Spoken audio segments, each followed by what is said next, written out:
Our goals in developing a wedge are giving all the features to the golfer that we know they need for all the different shots they're going to face.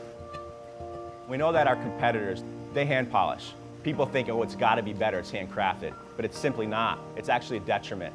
You have a line of 10 to 15 operators hand polishing these, all trying to make them identical to each other. It's simply not possible.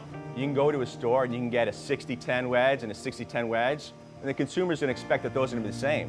But in reality, they're probably not. There's just too much variation in that hand polishing process. There can be a flat spot on that sole. The leading edge could be asymmetric. We just know that it's not going to be consistent. The sole functionally is the most important part of a wedge. It's going to go through the turf. It's going to dictate the launch. It's going to dictate how the ball comes off the face, the feel of the shot. That's the business end of the wedge that we had to make sure was perfect. So when we design a wedge, we spend so much time refining the sole geometry so that it's perfect for all different shot shapes and conditions. The tour plays a big role when we're developing wedges. We machine prototype after prototype and we bring it out there for testing. These guys are just so in tune with their wedge game, they could tell 2 or 3 shots if it's right. That was nice. And they'll tell you exactly what they're feeling and what they think needs to be changed. When their livelihood depends on it and they want to put their names in history books, it has to be perfect, it has to be right. I like that one best.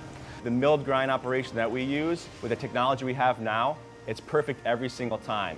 The milled grind process for these wedges is using a really large machine, a CNC machine, that's numerically controlled to replicate our CAD models perfectly.